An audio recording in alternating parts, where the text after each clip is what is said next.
Hey guys, welcome to my channel. If you don't already know me, I'm Sam. In this channel, we talk about my experiences, personal finance, career aspirations, and many more. So, apologies guys, medyo natagalan bago mag-upload ng new video. So, by the time na nag-upload ako ng first video or second video ko, the week after that, nagsakit ako. I had a viral infection. So, buong week ako medyo hindi okay, but I'm feeling better now. Also, medyo nabaling yung oras ko sa ibang bagay, which is still productive because bumalik ako sa pagtitennis. So, if you don't know guys, when I was in elementary, so naglalaro na talaga ako ng tennis, but I had an accident first year high school, so I stopped playing tennis. So, after nun, after 15 years, so nakapaglaro ulit ako dito na sa Australia. Nabaling dun yung oras ko, pati na rin yung oras ni Pat. Medyo naglalaro kami from time to time, which is good actually kasi kapag hindi kami nakakapag physical activities, yun yung way para makapag-exercise. So yun, kaya hindi masyadong nakapag-upload. But for this video, pag-uusapan natin kung what brought me actually to Australia. So I think yun yung sa last video ko, yun yung sinabi ko na pag-uusapan natin for the next video. So ang una muna nating pag-usapan is yung timeline, kung from yung start, kung paano yung naging plans papunta dito sa Australia. So basically, I graduated from the University of the Philippines year 2020 with a degree of Bachelor of Science in Genetic Engineering. So, ba't ko in-include yung school kung saan ako nanggaling? Kasi crucial part siya on why we had the opportunity to be here in Australia. So, may tinatawag na 476 visa. So, it's a temporary visa for fresh engineering graduates from recognized institutions by Australia. And UP is the only recognized institution in the Philippines. And yung course ko is one of the courses na allowed for that visa. So, you need to apply within 2 years after you graduate. So, to be honest, privileged to, so we grabbed it. After that, I continued working after graduation. So I spent some time to get my license in engineering, and I got mine on 2021, December 2021. And after that, gain more experience sa field ko. And I applied for the 476 visa July 2022.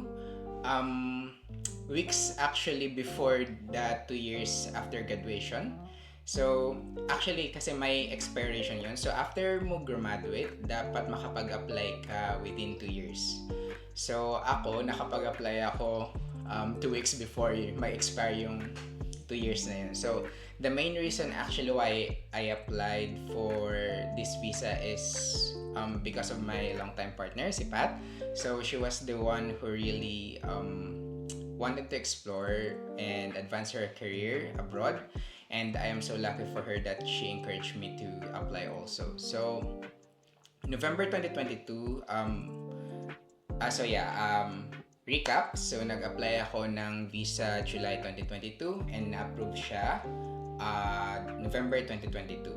So, I applied to different companies in Australia bago ako umalis ng Philippines, kasi mas maganda na kapag dumating ako ng Australia, may nag-aantay na sa akin na work. So basically dun sa 476 visa, may 18 months ka lang na pwede mag-stay sa Australia. So mas okay na may nag-aabang na talaga sa yung work. So pagdating mo ng Australia, mag-start na yung 18 months. Ibig sabihin kung may work ka na,